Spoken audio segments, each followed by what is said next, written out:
네, 대선을 앞두고 KBS는 오늘부터 각 후보의 공약 검증 보도를 이어가겠습니다. 그 첫 순서는 개헌입니다. 이번 선거에선 모든 후보가 개헌을 거론하며 공약을 내고 있는데요. 과연 이번엔 헌법을 고칠 수 있을지 최유경 기자가 짚어봤습니다. 1948년 제정된 우리 헌법은 39년 동안 모두 9차례 개정돼 1987년 5년 단임 대통령 직선제를 이뤄냈습니다. 하지만 그 뒤 38년 동안 헌법은 단 한 차례도 바뀌지 않았습니다. 비상계엄과 탄핵을 거친 이번 조기 대선에서 개헌은 어느 대선보다 더 주목받고 있습니다. 더불어민주당 이재명 후보는 대통령 4년 중임제, 총리 국회 추천제를 공약했습니다. 임기 안에 개헌하는 게 바람직하지만 가장 시급한 문제는 아니라고 했습니다.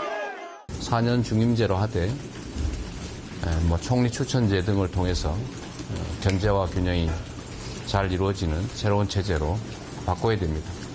국민의힘 김문수 후보는 대통령보다는 국회의 권한을 제한하는 개헌을 공약했습니다.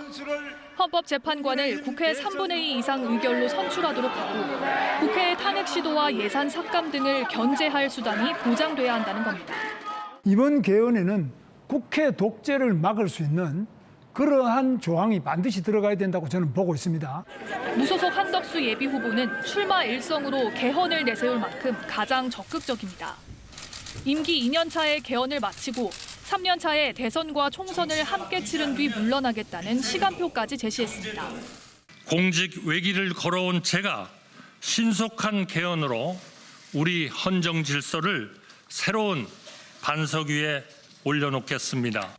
개혁신당 이준석 후보는 개헌 필요성엔 공감하면서도 지금은 때가 아니라는 신중론을 펼쳤고 평시 계엄을 제한하는 개헌, 국민 참여형 개헌 등을 공약한 후보도 있습니다. 87년 체제를 넘어서야 한다는 데는 후보들 모두 이견이 없습니다.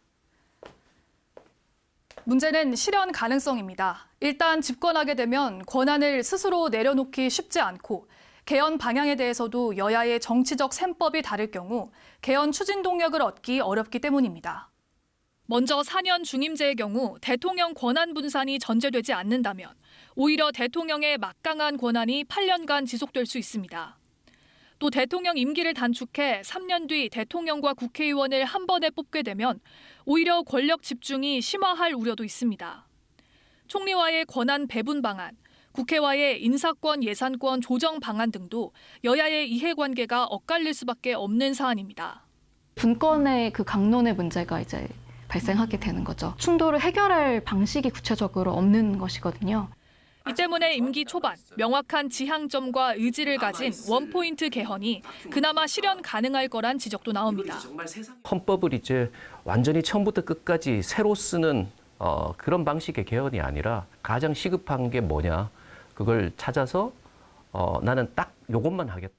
장기적으로는 개헌 절차를 지금보다 간소화해 바뀌는 시대 상황에 유연하게 대응할 수 있게 해야 한다는 목소리도 있습니다.